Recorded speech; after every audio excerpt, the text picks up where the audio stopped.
I'm Bruce Canner here in Harbor Springs, Michigan, Emmett County. In Ferguson, Lathrup Village, Michigan, Oakland County. Salim Siddiqui, Lathrup Village, Michigan, Oakland County. All right, and have we heard from Donna? She did indicate she was unable to attend today. Okay. All right. So the first and main item on the agenda is the fiscal year 21-22 budget. So I will let Cheryl and Pam take it away. Okay. And to get it started, I did invite Scott Ringler here today to give a brief update in regards to the projects that are going on. So Scott, if you just wanted to share any comments. Sure, thank you. So we'll start with the paving project. Last Tuesday, the contractor did get started. Tuesday, Wednesday, and I think part of Thursday, they did the cold milling of all the Group 1 streets. The milling actually went really good. Two of the streets that actually have gravel underneath the asphalt that we milled, which was Glenwood West and Cambridge. The majority of it turned out good.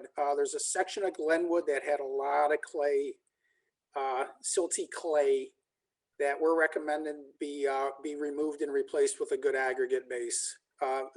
Very similar to what we're doing in the next group of streets, which is considered a type A repair. A rough number is probably an extra $20,000 for that based on what the other streets cost. So it's the right way to do it. I'm afraid if we pave it now, it's going to pump. We're going to end up making even more repairs that are going to be costly. So the recommendation now is to move forward, excavate that road. It's probably only about 5 inches of clay we got to pull out, and then put in 10 inches of aggregate and the 5 inches of asphalt. The goal this week is to have all the streets paved with the first lift of asphalt. They are tentatively scheduled Wednesday and Thursday to do that. So I'll make the assumption, hopefully by the end of the day, Friday, we'll have all them with the first lift of asphalt down.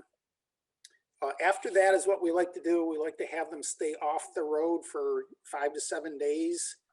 The asphalt doesn't take long to cure and heal, but with, the stuff goes down, it's almost 300 degrees and it draws water out of the clay, and you get a real thin layer of water underneath that asphalt. And if we let cars and trucks especially on it too quick, it starts pumping. So we've had really good success putting down that first lift and staying off it with the big trucks for 5 to 7 days. So next week might not see a lot of action out there. And we've been updating the website. I don't know how well it's been received or how many people have been on it. I will ask our GIS staff tomorrow to run some numbers, because I think she can count how many people have actually gotten on the website to see how well it's being viewed by the residents. As far as the exterior excavations, Sunday was supposed to start again today, assuming that Miss Dig was out on site doing staking. They did get several gate valves refurbished last week, so they're working on the gate valves, since they really don't need Miss Dig for doing the gate valves. They're either in a well or they're able to pull them. Same with some of the hydrants. They don't really need Miss Dig out there. So I think he got the remainder of his hydrants in, so he should be finishing phase 1 of the hydrants, I'm hoping this week. I think that's all that Buster's got going. So sidewalks, I think Susie and Rami are about done walking them. So we're going to start putting together the RFP to get contractor costs. So we should probably have that out on the street as soon as I get the final numbers from Susie. We can put that out in Mitten and bid that out. We're hoping to we're going to go out again tomorrow. We were able to knock out the whole or most of the east side of Southfield, that neighborhood, last Friday. So we're going to finish that, and then tomorrow, and then finish up Southfield Road. I know we've got a lot of data for north of 696, but we just need to get the pictures too. So that's our plan for Thursday. And possibly we can go out again on Friday if we don't finish it up, but we are almost done. I think Kelly's on. Yeah, good plan. So can you quote unquote walk us through what you guys are doing out there? Literally, we are, I probably look like a complete tool. I have a backpack full of spray paint and I've got my cell phone. Sorry, the 8-year-old just came in. If you can hear that meltdown about bacon.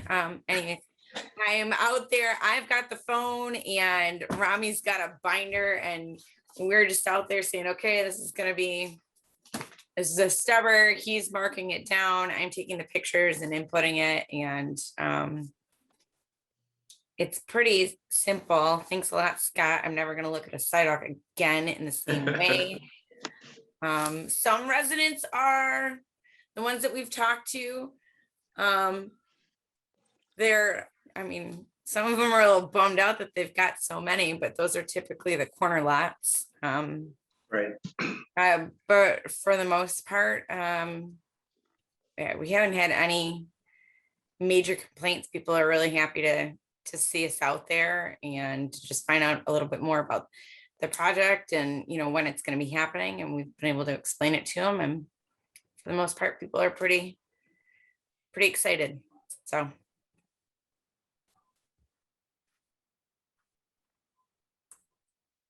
Well, thanks. Hello, everyone. How is everyone doing? Hello, Madam Mayor. Where are we at on the agenda? Just going over the budget for first item. Okay, what page?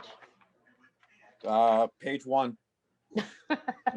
Yeah, Cheryl and Pam were starting with the budget, but they wanted to give Scott the opportunity to give an update on infrastructure. So that's done. So now we're getting into the numbers. Oh, okay. Then I'll be quiet. Go ahead. Cheryl, Pam, thank you. All right. Well, thanks. So again, we have another challenging year with the budget. As you know, this was going into the second year with the pandemic situation. This definitely impacted some of our revenues. We are anticipating receiving some of the American Rescue program dollars in the area of 400,000, but those guidelines in regards to how it can be used and the expectations for that have not been released. We received a notice about 3:30 about a session at 4 o'clock. So we weren't able to attend that one. I think they may have released some sort of guideline today. I got a couple emails about it. I didn't have a chance to read. I read like the first paragraph, but All right. so we're getting there. So we'll have some information shortly, hopefully, in regards to what and how we can use those dollars. There seems to be an anticipation that some of it will be passed through to businesses or others impacted by the pandemic. So looking at the millage rate for 21-22 coming up, which starts July 1, that will be 24.4906. That's the increase from last year, primarily due to the street bond millage, which was approved by the residents at 3.9307. The actual general operating millage was reduced from last year, the current year, to 17.8783. And the taxable value for the city is based on 150 to almost $153 million. Cheryl, can we add a bullet point in that section? Sure. It would be the third bullet point. Just basically put the, how you have the 2021 and the 1920 millage rates there. Can you put the 21-22 millage rate without the road, which is 20.55? It's 20.5599. So that way people can see it as a comparison. So it highlights the fact that, getting rid of the road proposal, our millage rate is continuing to drop due to Hadley. Okay. Thank you. And I'm assuming everyone has the packet in front of them. I don't know if you want me to share the screen, and that I have challenges with that, but I can if you would like. I've got it in front of me. I don't know about the others. Got it in front of me, but it's up to you. Yeah, I have it. All I right, don't need it shared. okay. So then going to the general fund revenues, looking at the revenue sharing, the last update we received from the Treasury Department is that the revenue sharing payments will decrease just under 2%. And the budget also reflects a decrease in revenues relative to, especially with the community room and the recreation generated revenues. One of the biggest differences that you'll see overall is that we did receive a number of grants from state and federal and Oakland County throughout the year. So those made a big impact in terms of addressing the deficit that we were looking at for this current fiscal year, to the tune of over 200,000. So that made a dramatic impact in terms of our operations for the current fiscal year, which is the 2021 year. And then if you're following on the next page, which is page 4 of the agenda packet, page 3 of the memo, other revenues is reduced to 10,721. We're keeping a very tight budget again. And you'll notice that the community room rental is down 10,000 to 15,000. We were on the way to approaching 50,000 in revenues for the community room. And this just happened at a very bad time because we were really building up that as a revenue generator for the city. Also, the donations reflects that the Lathrup Village Community Foundation previously was providing the city with the dollars that we're paying for the community for this summer concerts. And this year they will be paying the performers directly. So there's a reduction there. And we're only expecting to have the one election this year without reimbursements from the state since it will be local. So that's primarily the other revenues. Any questions on that page? That's a quick question on the previous page, Cheryl. Sorry. Okay. So the grant revenue that we got was the 292, 270 for the current. Yes. Is that right? Okay. Is there a way to kind of just tell us or lay out like what that was used for? Were there specific uses that were required, and do we know like what it was spent on? It was primarily on the coronavirus relief funds that we received. Some of them were passed through, and a good portion of that was for the public safety payroll reimbursement, because they know that they had to dedicate some hours in regards to that. And a good portion was relative to technology. So some of reimbursements for some of the technology we had to put in place, such as Zoom, so that we could continue to function. Thanks.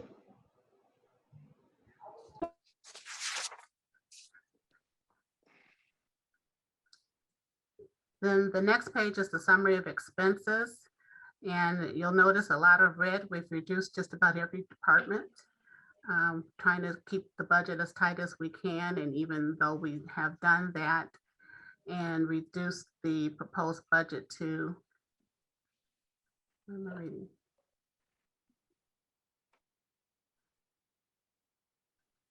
So I'm trying to read what I wrote. Probably noteworthy is that the only area that did not show a decrease is relative to the DPS for the leaf and refuse collection, because there really isn't anything we can cut because we're just passing on the costs for providing those services through our contracts. And is this the $70,000 increase? Is that due to contract increases, or what's the increase there? I can look at that closer when we get to that page.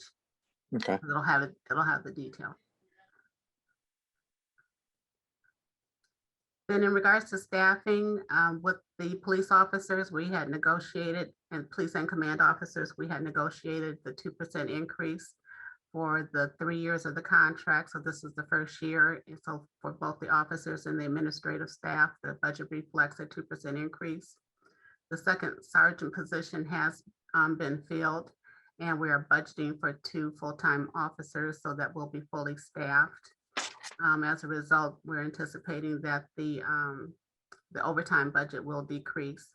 And if you recall, last year, we were looking at experimenting with the 12-hour shift with the officers, but there really weren't any cost savings associated with that, because by the time you put into consideration sick time or vacation time, we were still using a lot of overtime or the part-time officers. So there really wasn't any cost savings. So we did not move forward with that. There is showing a $62,000 decrease in the building inspection contract because the code enforcement role is now being handled by the full-time position.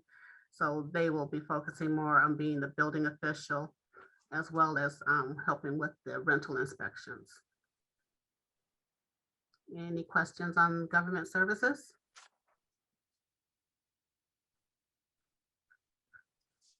Not yet. Okay.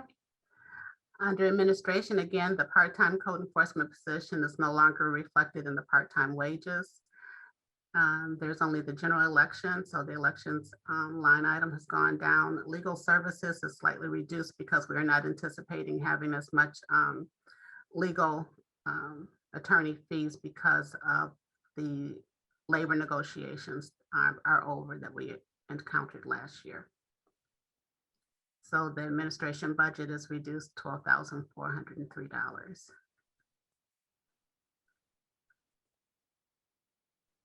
Under building and grounds, the temporary wages is being reduced, where I'm anticipating being able to cut back on the number of sanitizing sessions that we have here in the building and going from twice a day back to the one time a day. Then on the building, the parking lot and grounds, we still need to contract with the city of Southfield to do the sweeping of the parking lots, which is keep us in compliance with our MS4 permit. Any question on those two?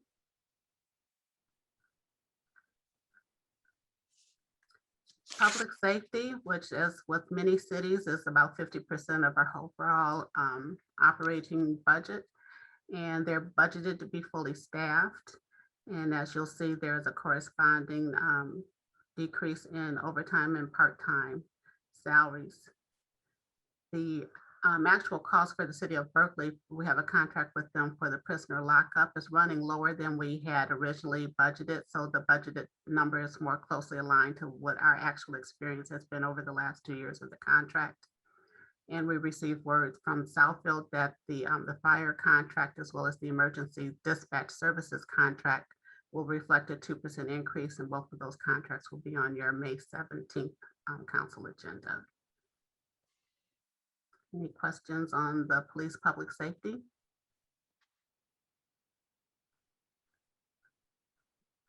Public services, and I think Bruce, this is where you had the question. Yeah. Okay. So phase 1 of the sidewalk maintenance program is being implemented, as Susie was stating earlier. Property owners will have the option of spreading those payments over, I think it was 2 years.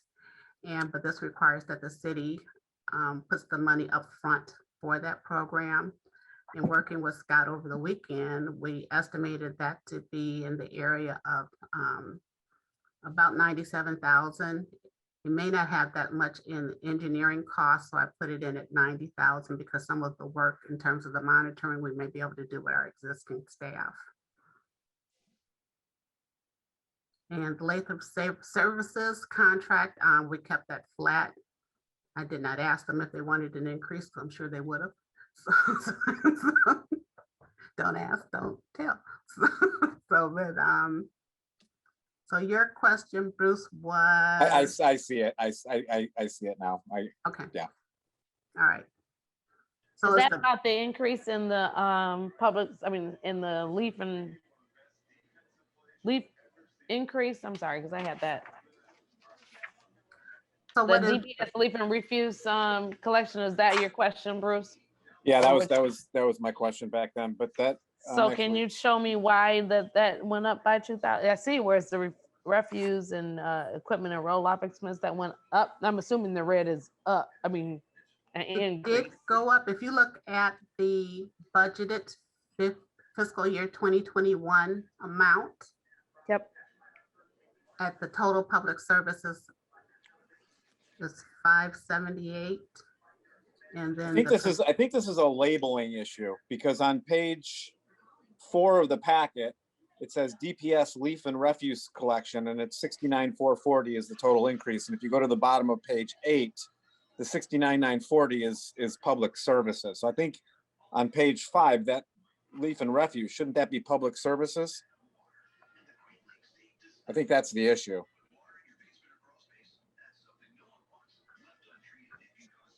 Well, I'll have to go back and look at it with Pam, but I thought the issue was because the refuge millage gets rolled back like all of our millages. So Right. the amount that it covers of that total budget, it keeps decreasing. So the amount that has to come from the general fund keeps increasing. So that 60,000 that you see is what's funded from the general fund. Right, I was just saying where I got confused was on page 5 where it has the overall summary. I was thinking that whole category was leaf and refuse only, Oh, but okay. it's because that's more emphasized than the fact that it's DPS. Yes. So that was my bad, but yeah, so Okay. I understand that, so I'm Okay. good. All right. Then recreation. Go ahead. I have to save my questions because I have a lot more coming, so. I'm sure. Okay, so we're getting a lot of inquiries for the community room. More often than not, people end up canceling. One of the deterrents is that we have limited capacity based on what the state and county allows us to have in those rooms. I think the last I heard it was 25 was the maximum. So we're It getting a lot of, changed today, if I'm not mistaken. Oh, no, it was outside that changed today, right? yeah. Okay. So we're getting a lot of interest for renting the park.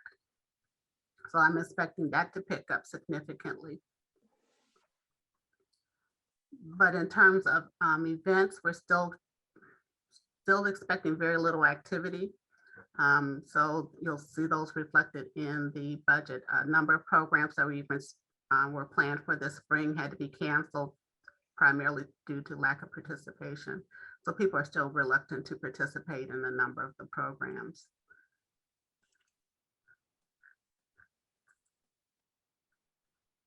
Then Major Street, the Public Act 51 figures, I have not seen the finalized figures, so we're budgeting to be pretty much flat. I haven't heard of much of an increase being proposed from the state. And we still have to set aside the dollars for the 11-mile road project. And this current year, we've started spending the revenue from the bond millage for the streets, although they'll be sold this week. So, we'll have an amended budget for the current year, and you'll start seeing the new spending for the street projects in the projected fiscal 21-22 year. I have a few questions on this page, Cheryl. Okay. So if you look, like if you, for example, if you look in the budgeted fiscal year 2021 column, the second numbered column, Yes. and you go all the way down to the bottom Mm-hmm. or near the bottom. So you have two subtotals. So you got a subtotal for major streets. So for example, you can see $103,287. And then you look at the next subtotal down, the one that's highlighted in gray, you've got 64,659, and you add those two together and you get the total, which is 167,946. Mm-hmm.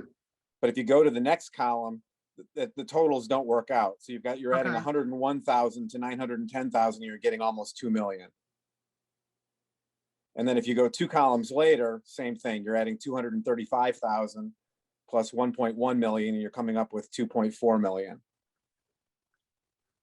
Okay, so that must be something with the spreadsheet. So something's not correct there. So that was one thing there. The other thing, and this might be, well, this is either a you or a Scott Ringler question, but the reason why we're seeing money in major streets, is that because we're treating Santa Barbara as a major road? As instead of a local road?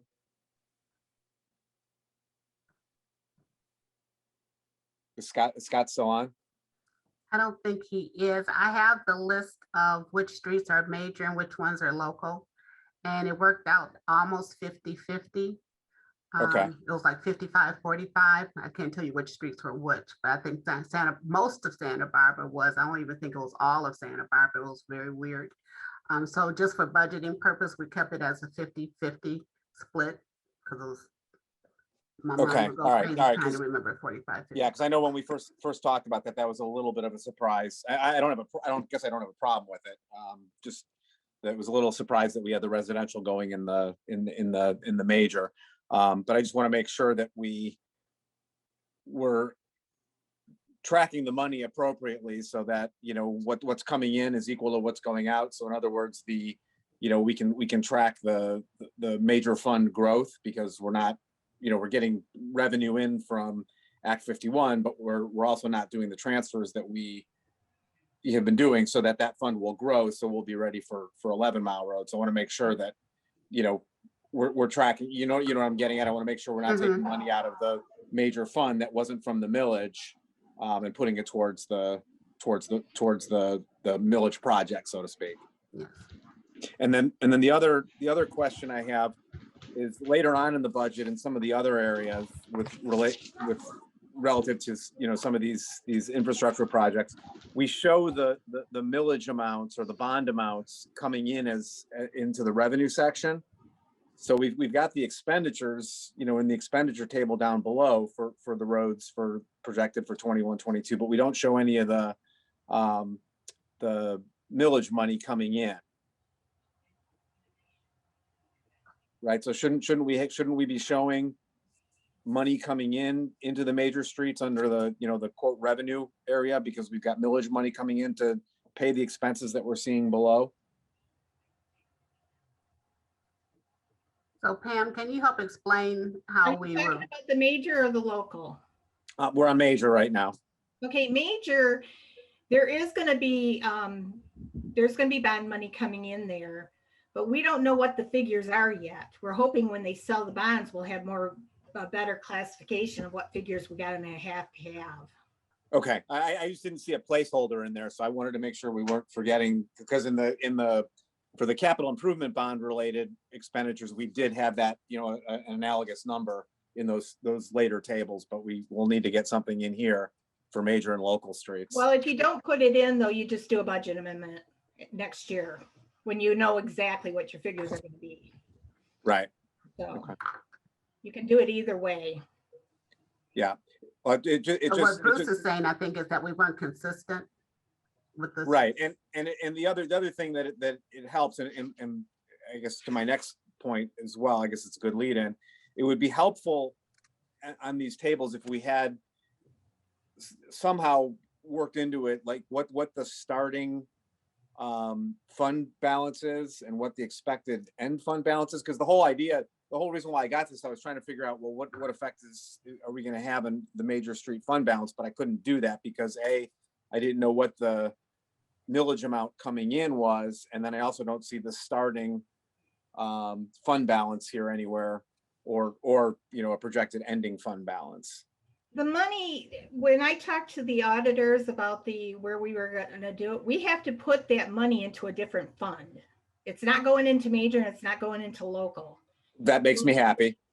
It's because we have to track it with the millage. Right. So Right. it's going to be in a debt millage fund, and then it will be transferred over to major and local as we use it. Right. Well, I guess what I'm getting bonds. I'm sorry, to pay the bonds, it will be transferred over. right. I guess what I'm getting at is as one of the 5 cities fiduciaries, it's hard to track when you're not seeing all the whole picture here. I guess that's what I'm getting at. Okay. So you want to see the impact on the fund balance? yeah, I want to see the impact on the fund balance, and it also, would be nice, like I said, to see what the revenue component is as well. And that's all I had on those. Okay.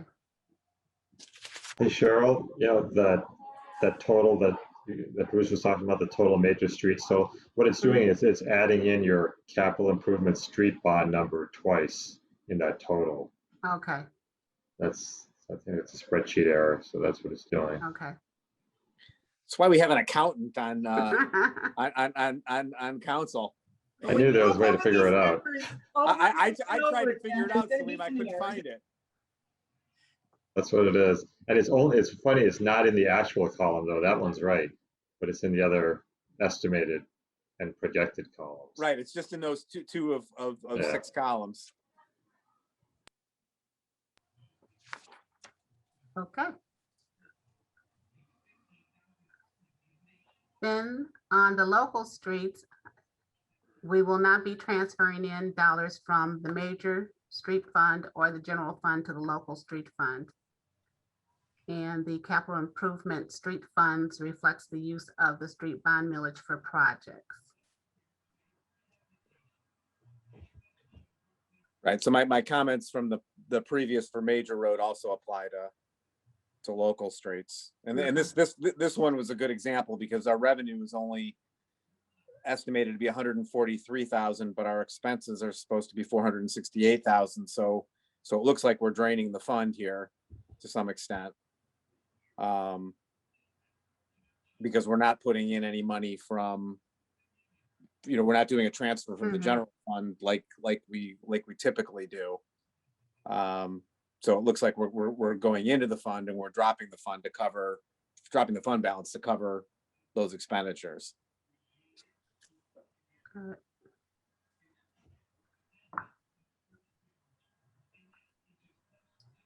Okay, any other questions on the local street fund?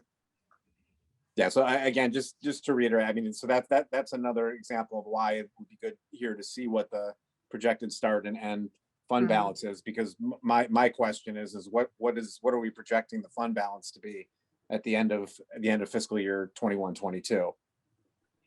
And I can't tell that without those numbers. So Okay.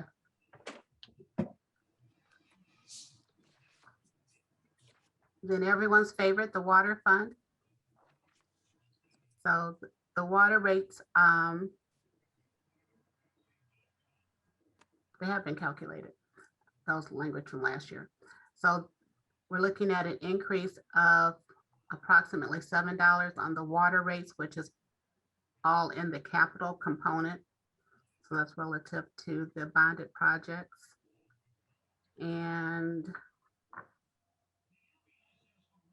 I don't think there was anything else particularly noteworthy.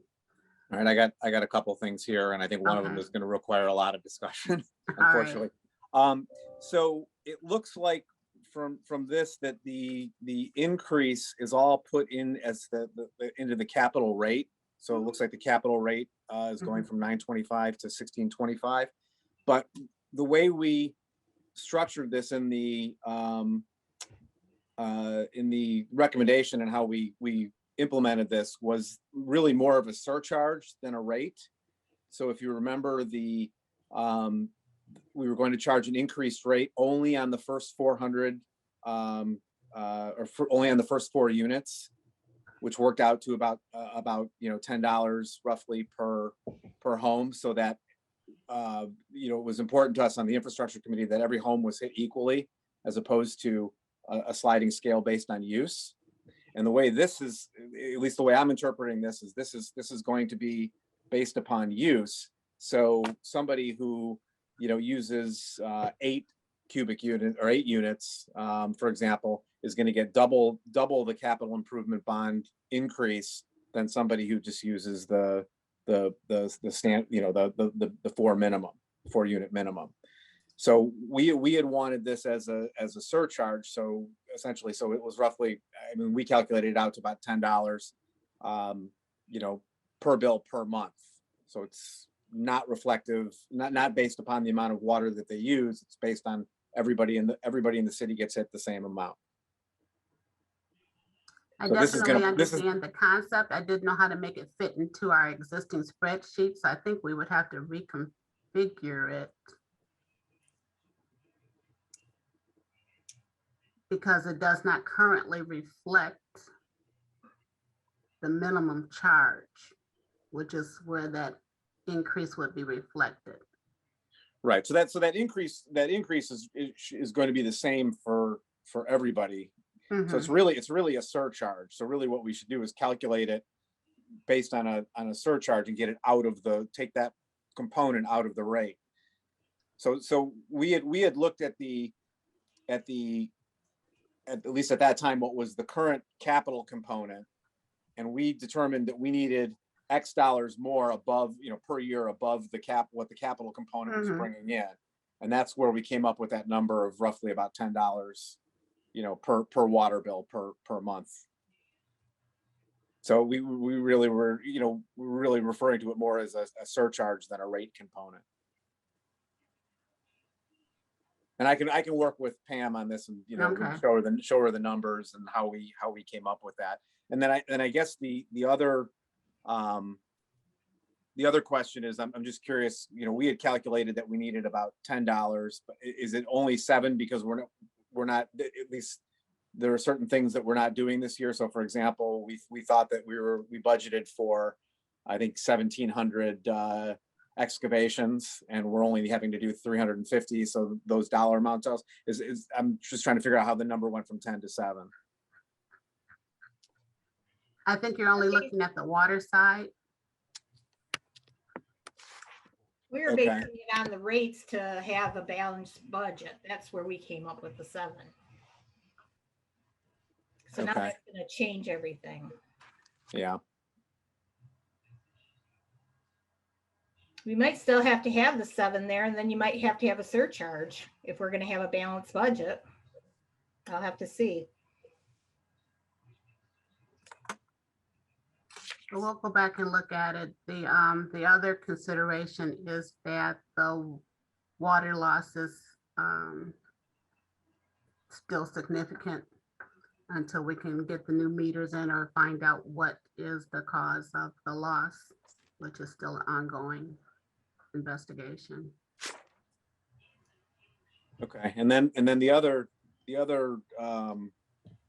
I guess wrinkle or consideration, I don't know if you guys talked about, but if you remember actually, I think I've got it in a spreadsheet here. Let me see if I can pull the numbers up. Yeah, so the overall cost of the capital improvements was about $7.1 million. We bonded for 5.3.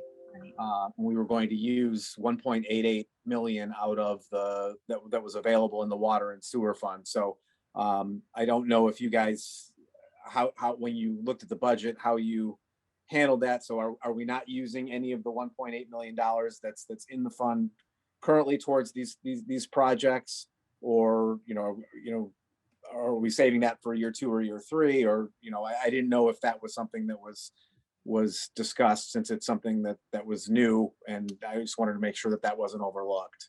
Well, we took part of it as the water, because you've got money in, if you look at your thing, we got water main project, and we put 371,000, that would be coming from the fund balance.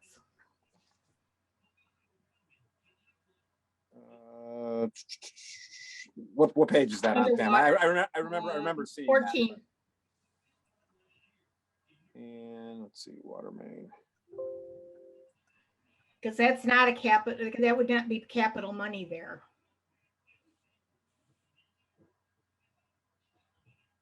I'm still trying to find it. I know I saw it last night when I was going through it. A water main project. Okay.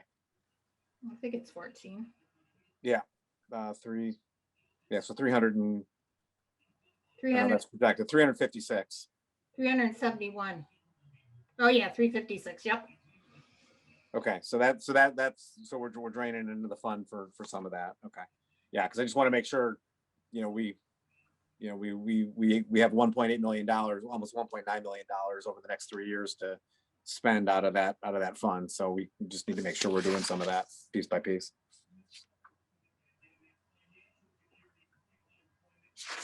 We had more money in there, but we adjusted it, so. Okay.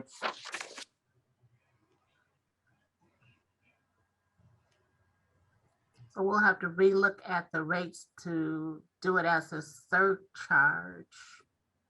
Yeah. On the base rate. And then we'll have to recalculate if the remaining portions of the rate needs to be readjusted. Yeah, otherwise, we're gonna have people who are, I mean, you know how they are with the residents are with the water bill. They'll be screaming when they see the increase if it's based on a rate. Okay.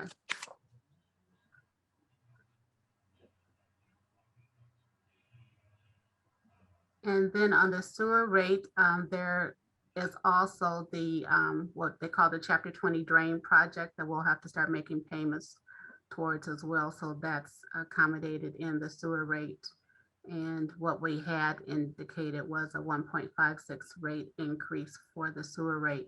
But we'll take a look at both of those again to make certain that they're adjusted properly.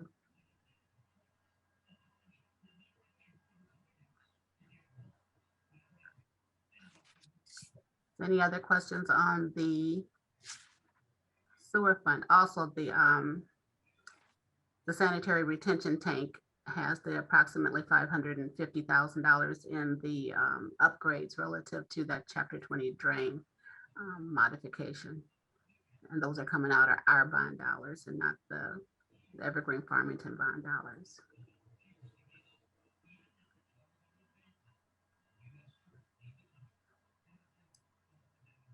Then on the debt service,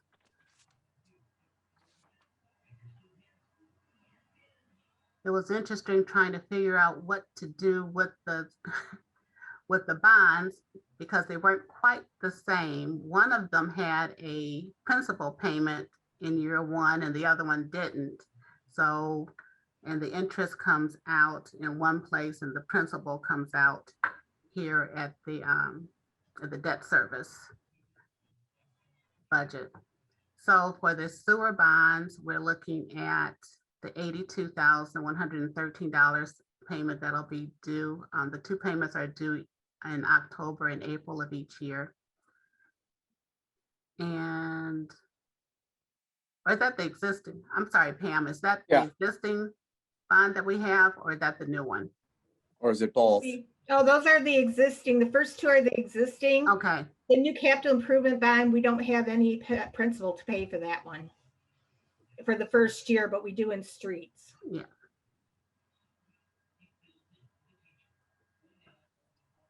And then looking at particular capital improvements for the year, I don't want to go into that into too much detail on this sheet because I do want to make some additional modifications. I sent some changes already.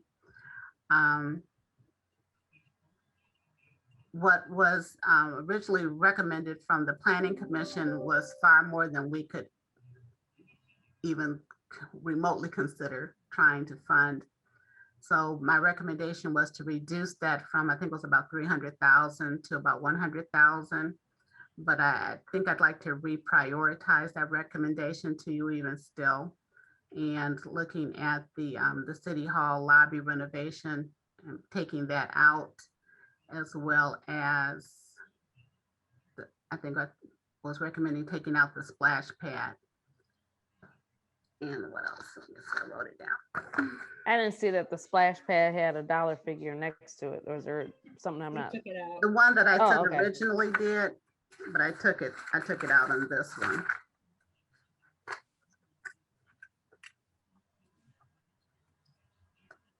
So taking out the police study phase 2, actually we're in phase 1, so phase 2, that 10,000. I did have an initial conversation with the architect and he's going to come back with what he would see as the next phase for that project. My conversation with many of you seem to have some concerns in regards to moving forward with it. So that seemed to be something that we could put off to a later conversation. Also, what he was suggesting was that we look at the whole building in terms of the mechanicals, if we're going to be doing it. And to do that study, he was looking at 25,000 to do that study. So with all of that in mind, I was willing to suggest moving that further down the road, especially if we're not certain of when and how we're going to move that project forward in terms of funding. So if we did that, should we take out the lobby renovation and carpet replacement then, if we're gonna do the 25,000 for him to look at the whole building? Well, the carpet replacement is also for upstairs. And we really need to do something upstairs because it's a trip hazard. And I don't recall if it included the offices, but definitely for the upstairs. But if you want to push it off, we can. No, I mean, I'm just bringing it up for us to discuss. I'm just saying, because it's kind of like, you know, I'm renovating the house and then I'm gonna tear the house down kind of thing. That's the way I'm, you know, taking it. Maybe I'm wrong, but I was just bringing it up for us to discuss kind of thing. Yeah, and most of the renovations that they were suggesting upstairs were, I think they were doorway, you know, placing a door, secure door to keep people from going into essentially the council chambers area. I don't think there was any room reconfigurations. No, I'm saying that if he was talking about looking at the whole building as a whole, Mm-hmm. the charge is $25,000 just to look at it. Maybe we should hold off on doing any of the city hall lobby renovations, Yes. carpet replacements, until we see as a whole what he's gonna bring back. That's what I mean, not just about the structural of changing the doors and things like that. Yeah, I definitely agree with the lobby renovation. I was just saying the carpet was It's- somewhat different. That's all. Okay. And so in light of those, taking those two off, at least for this current year, and putting back in the portable radios for the police officers for the 30,000, because that is definitely something we have to do. I was hoping that the ARP money would possibly be able to be used for something like that, but at the present time, I don't know yet. So to just go ahead and put it back in there, and hopefully we can use the grant dollars from them or somewhere else to pay for them, but to at least put it back on the capital improvement plan. And I've taken off the splash pad study and the Golden Gate Park study, both of which were 5,000 each. As well as for DPS, the backhoe tractor and the pickup truck with the plow ready. They do need to start getting some new vehicles in there. But one of the things we can start looking at is if we can enter into a financing arrangement so that we could pay for it over 3 to 5 years, as opposed to doing it at a one payment, because that's really has a significant impact of the cost of some of these vehicles. And if I added it right, that net impact would be 110,450 for capital improvements instead of the 450 that you see there. One thing that in talking with the engineering firm, they mentioned that we had put in a grant application with the Michigan Department of Natural Resources Trust Fund for the Rockwood upgrades, which is approximately 100,000, and we have committed to the local match of 25%, which would be 25,000. If we are approved, we would have to pay for that up front and then get reimbursed the 75,000 from the state. So what I was suggesting for that was to put it as an assigned use of the fund balance, as opposed to just outright budgeting those dollars. So if it should come through, then we'll have those monies designated within the fund balance, but not as an actual budgeted item. Wouldn't the 25,000 those still have to be budgeted? The 25 would, yes. Yeah, but not the 75. Okay. Right.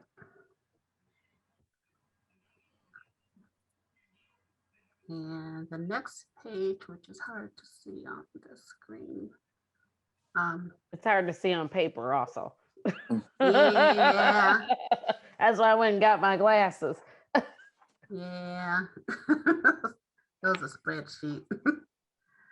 So, but it does show, I added a column on the far right to show what we're expecting to spend, especially out of the bond dollars in the current fiscal year. Because technically the capital improvement plan is starting in July. And then spreading those dollars over the course of, most of these projects are supposed to be done within 3 years for the bond dollars.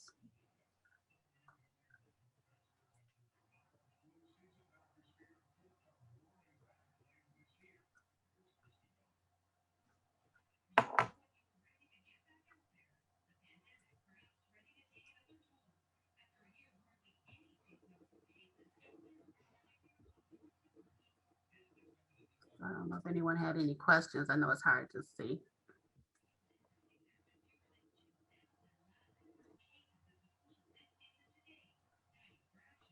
So the section in the middle, what I did was I took what we were talking about for the fiscal year 21-22 and actually showed which fund those dollars would come from, because the sheet that we received from the Planning Commission didn't indicate where the funding source were for those projects.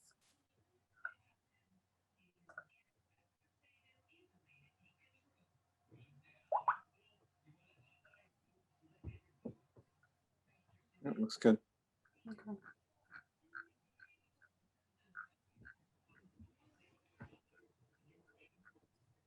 And then we come to Susie's area, the rental registration and fee schedule. Oh, wait, Oh. one more. Sorry. Okay, go ahead. I thought we did the spreadsheet, but then the next page, I had a question. Okay. on the next page. Okay, go ahead. A small nit point, but on the right-hand side, we've got the section for the road bond. And then Mhm. we show $20,000 for the sidewalks there. That $20,000 is from the capital improvement bond. Right, because we budgeted Okay. $20,000 in the capital improvement bond to help with the upfront money for the sidewalks. Okay. So that doesn't come out of the road.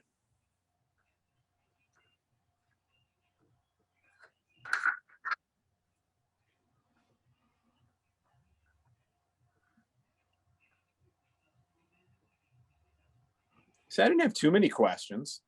Wasn't so bad. We're not done yet, though, are we? With the budget, we are, for the most part. Well, for the most part. So But I'll I still let, have a question on the last part too.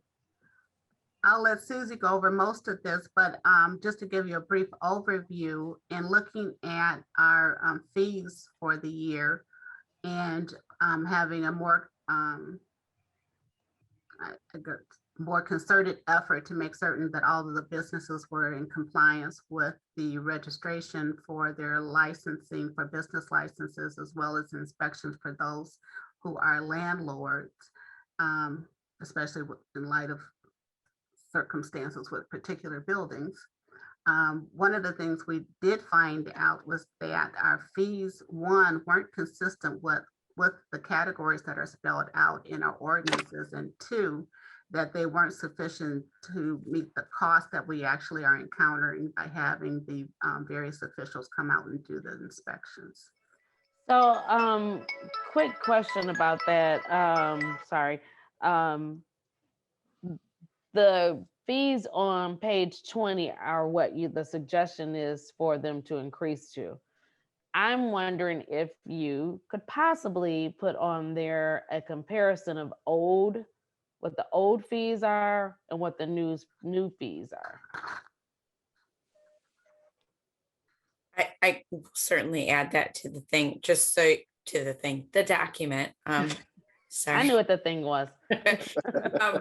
It's real simple though, so I will tell you. So right now, and it's. I'm only saying this also. Let me give you the caveat of why I'm saying this, because if someone pulls our packet, This is just saying to increase them, and this is just kind of being just more clear on what they used to be and what you're looking to increase them to. So it can be, you went from, we don't really, if someone read this, you don't know if you're going from $125 to 150, or you going from 0 to 150, just to show.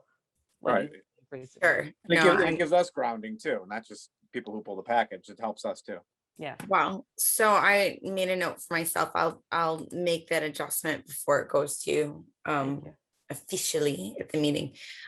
Currently the way our fee structure is for rentals is 75 before occupancy and $100 post occupancy.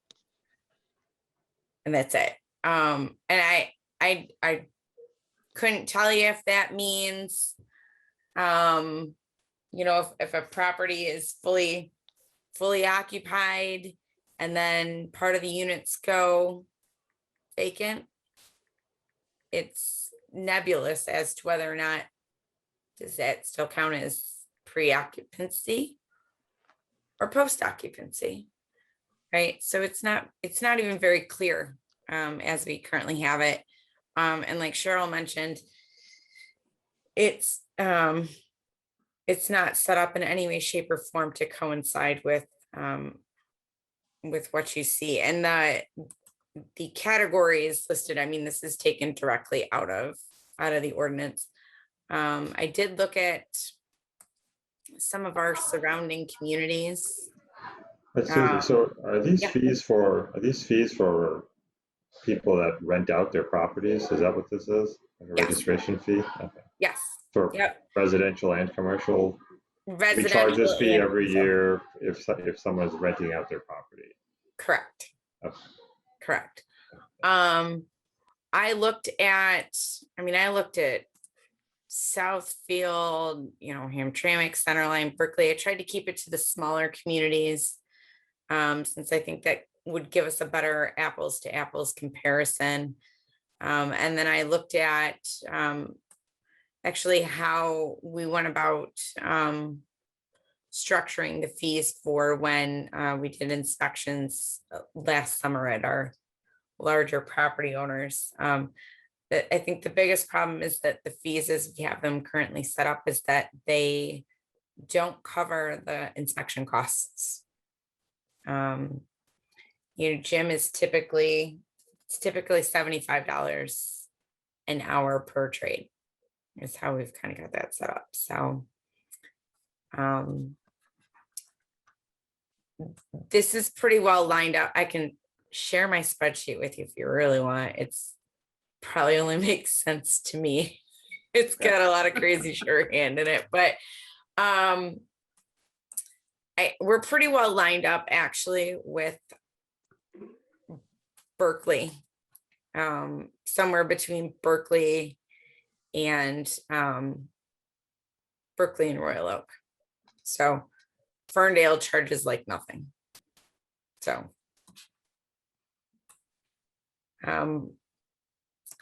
and obviously for the larger buildings, there's an increase. The fee is higher. That's predominantly factoring in that it will take longer for these inspections to happen. When Jim and his inspection crew went and did the inspections for the JMC properties, for example, they spent 4 hours in each of those buildings, and there's approximately 24 units in those buildings. So this is what I came up with. Are there specific questions you may have? No, I already said it, so I won't keep repeating it. Okay, no, I'll add that so you have the revised documents, so you can see that. Thank you. Yeah, if we're done with the rental fees, I do have a fee schedule related question though that this reminded me of. So 4 years ago, before I was on council, I was on one of the Main Street committees. Mhm. And at that point, we were talking about the business license fee and the fact that the business license fee was about 100% lower than most other cities. And I think in some cities it was even, by comparison, it was even more than that. We're at like $25, and there were other cities that were charging, $75, $100, $150 per business license. And we had talked back then about doing, and the fact, I know, Susie, you've done a lot of work on this. Back then, we were talking about the fact that there were so many businesses that were operating without a business license. But we had talked back then 4 years ago about, auditing to make sure we have all the business licenses, and also increasing the fee to be more commensurate with other cities. So have we thought about that? I mean, it seems like our business license fee is dirt cheap, and probably shouldn't be that cheap. Right now, a new business license is $55. The renewal is $25, and then the renewal with a penalty, so late fee, is $45. Right. So what we were talking about back then was the renewal. Okay. I haven't looked at increasing the cost. I hesitate a little bit, just knowing that I know that the businesses are struggling through this COVID. Right. I mean, it just preliminarily, that was really difficult. I'm guesstimating based on the number of renewals we had from last year and how many we had sent out the year previously. I think we've lost about 20 to 30 businesses. We'll see how many that may actually be now that renewals just got sent out a couple weeks ago. So I kind of hesitate to raise it just because of that, but maybe it's not, I haven't ruled it out by any means. Maybe do a cost comparison for against other communities, and then once we get post COVID, we can consider, bringing it in line with other cities. I mean, it doesn't have to be done now. I mean, like you said, the timing would be bad. Okay. But if we do find, if you do confirm, at least back then when I know we were very low. If you can confirm that, and then maybe next year, at this point we consider raising it to be more equal to the market. And if I could add, our approach has been to be covering our costs, and it's not as administratively intensive for the business license. One step is that we confirm that the zoning is consistent with the use. And what does the building official do, Susie, relative to business licenses? In the past, he's gone in and taken a look around to make sure the suite is meets all the safety checks, operating functional exit signs, exit signs, smoke alarms and whatnot. A lot of that is going to be rolled into the inspection process in the commercial landlord licenses. Hold on. That is because the commercial landlords are responsible for having all of the common areas inspected, as well as each individual suite before they're let out. So a lot of what he handles currently in the business licenses will be actually rolled into the commercial landlord licensing process. So it'll be business licenses will be more focused on verifying that they're in the correct zone, and that we've got all of their important information.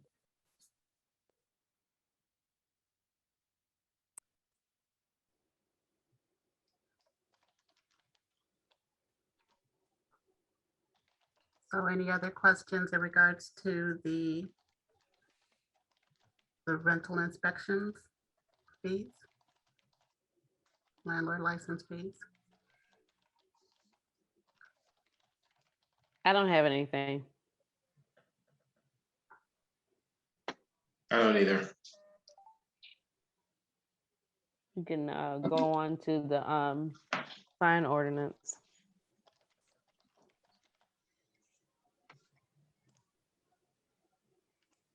Oh, If it's not on not- today's agenda. I just sent out an advanced draft to see if there's. Oh, do you all have any questions? Well, okay, I saw that it wasn't on the agenda, but since it was a part of the package, I'm assuming that you wanted to talk about it or not? Anyone? Well, I'll ask a question. Okay, go ahead. Yeah, so Scott, I haven't had a chance to look at it since Cheryl sent it out this afternoon, but did we include anything having to do with flags? I actually didn't look at it myself. I'm not sure that we did because I don't know if Jill,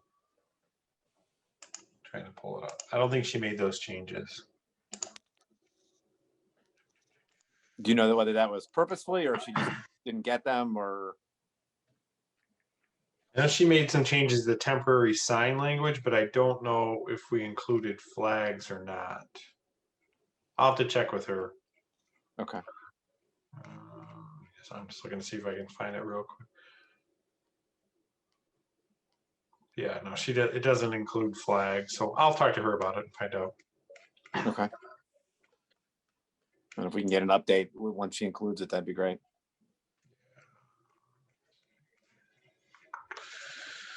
Yeah, I don't see it in there. I'll check with her tomorrow. Thanks. Thanks. So, let me try to find this. The next one up is the Crown Act Proclamation, and it's a proclamation that I have been working.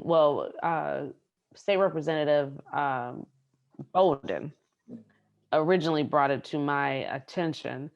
And then I spoke with State Representative Anthony out of Ingham County, and she gave me further clarification on it, even though, I knew about it, but to bring you up to speed on what it is, I'm trying to bring it up and trying to spread out my words as I'm trying to pull this up. So just give me a second, because my phone is taking too long.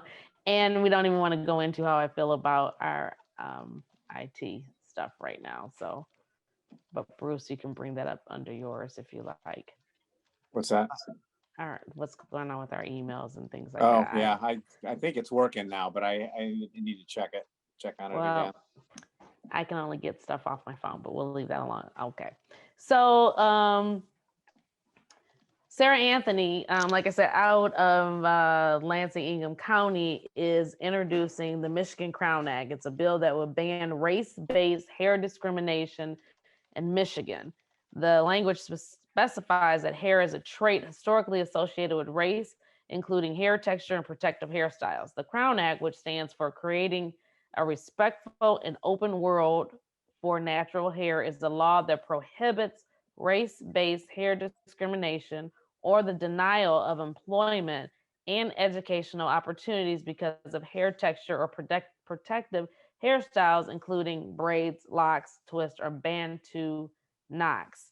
It was first introduced in legislation in 2019, and she just reintroduced it. The list of Michigan communities and organizations supporting the Crown Act includes Ingham County, Lansing Regional Chamber of Commerce, Ann Arbor, Ypsilanti Regional Chamber, Genesee County, City of Flint, Kent County, which is in progress, AT&T Michigan, SEIU Michigan, Michigan Library Association, MLA, Michigan Association for Media and Education. This form of racial discrimination is a real problem, one that countless men, women, and children are forced to tackle every day. And the Crown Coalition members and supporters are Dove, which you've probably seen some Dove commercials that kind of talk about different things, National Urban League, the ACLU of California, Georgia, New Jersey, New Mexico, Northern California, Southern California, San Diego, and Imperial counties, ASME, African American Mayors Association, Alpha Kappa Alpha, which AKAs, I'm just pulling some of these out, Berkeley, California City Council, Black Women's Roundtable, California Chamber of Commerce. I'm trying to see if you would know. course, the NAACP is backing this. And the YWCA of White Plains and Central YWCA USA is backing this also. So the reason I brought it to you all is because they wanted us to pass a proclamation, but I told her that I personally didn't think that Lathrup would give her a big bang for her buck when it comes to showing a city that's supporting her, only because I think that, our neighborhoods, our residents are very diverse, and plus the size of the city. However, I introduced it to Oakland County commissioners, and so they're going to be introducing it at the end of May. I'm sorry if you can hear my dog snoring. She's very tired underneath my chair, so if you can't hear her, I'm glad, but she's really loud. So we're introducing at the end of May in Oakland County, and then after that, I would like us to consider passing the proclamation for it. Only because it is something real. I myself have dealt with it because I chose to put my hair in a protective style now that when we went into COVID. And as you might see, a lot of Black women have decided to opt out of, getting their hair done because it was hard when there was nobody doing hair, and some of us don't know how to do our own hair, so we had to opt for other things.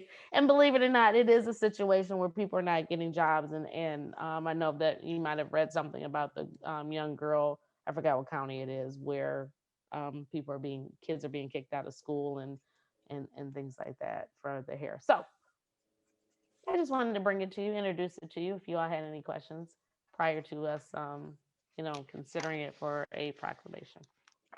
Does the Eden's hairstyle count as a protective hairstyle? That is definitely a protective hairstyle. Does a what hairstyle? It's called a protective hairstyle. So like for our hair, how we can have curly hair or, afros. And so what we do to manage our hair, we'll either put chemicals in it or we will put heat in it, and it makes our hair fall out, get weak, things like that. And then protective hairstyles are like braids and wigs and weaves and things like that. And so, like, if I took my hair down right now, it's amazing how long it is because I've done nothing to it but kept it braided up. So I just didn't hear what Scott said. Oh, I was talking about Ian's hairstyle, the shaved head look. Oh, Ian's hairstyle, yeah. That's definitely protective. protective. That's quite a crown. That deserves a crown proclamation right there. Yeah, there you go. So I like to always. I think it's Go ahead. I'm sorry. No, I just say I think it's a good idea. I would have thought that that should be covered by like any kind of racial discrimination, but obviously it's not, right? Because I've heard of this being called out, many times. So yeah, I'm all in favor of a proclamation like this. So once we get it, I'll bring it forward to you all. So I just, that's your little bit of history today. Does anyone else have any council comments? Just to go back to Bruce's question about the flags. So it looks like Jill did add that the total number of flags on a lot shall not exceed 4. Does that, I know your concerns were with some of the flags that contain messages, and I think. Right. Well, it just seems my thought, and I don't know, others may disagree, but it seems like flags should just be considered signs. They should fall under the same rules because they are, right? I mean, they're just, if somebody puts a flag up that says, hate has no home here or whatever, how is that any different from the one that they stake in the ground that says hate has no home here, right? Okay. I mean, all right. Yeah, I couldn't remember exactly. I knew it came up because of the neighbor that you thought was doing the car detailing and stuff. right. But And others. There were a couple others too. Okay. All right. But what do the rest of you guys think? I mean, does it make sense? I mean, I think it makes sense to treat flags as non-country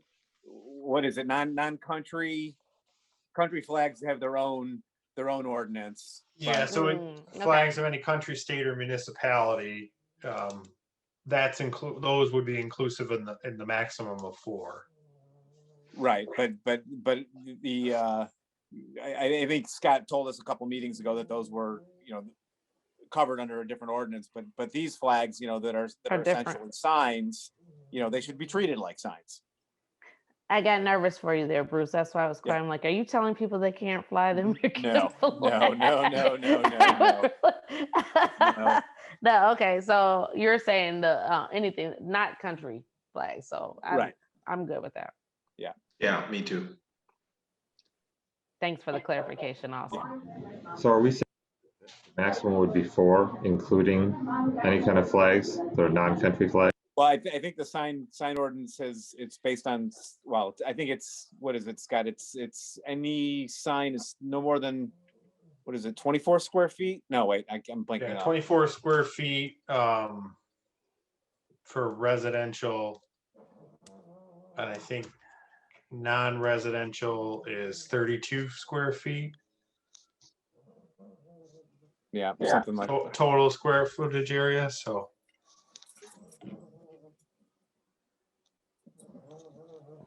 So, okay, I'll send her a message just so she knows to.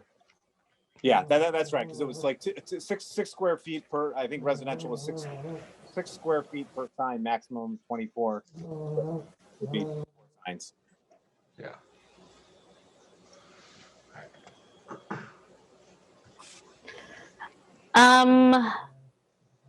Also looks like I got something from Kayla for the Michigan First golf outing. Did you get that, Cheryl?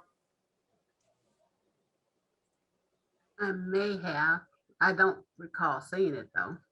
Okay, well, I mean, it literally came out when we were on the call. So just to let you know that that is coming up if anybody is interested in that. And then also we have the State of the City, which is at the end of June. I want to say it's June 23rd.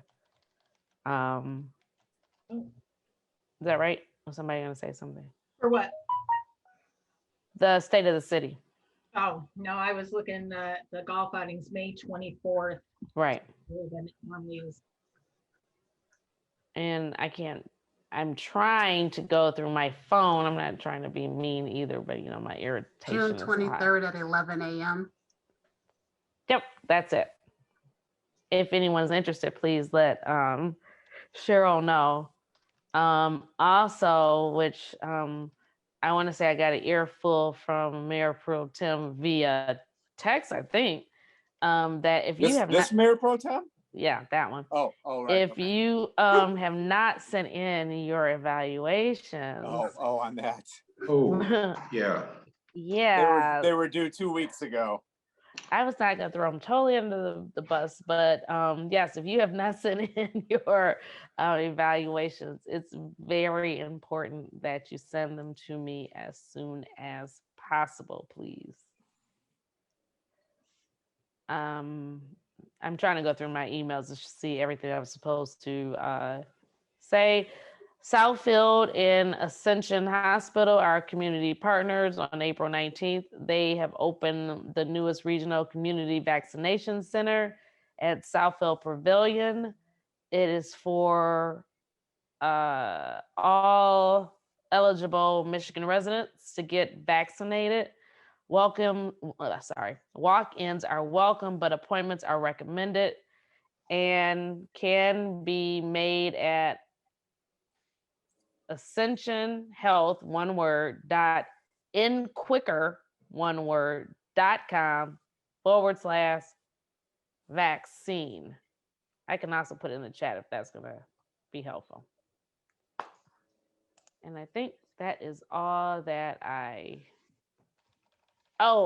Saturday. Oh my goodness, I almost forgot. Saturday, in conjunction with this is horrible trying to find everything on your phone. I just really want you to know that this is stressing me. But anyway, I'm not going to keep complaining about it.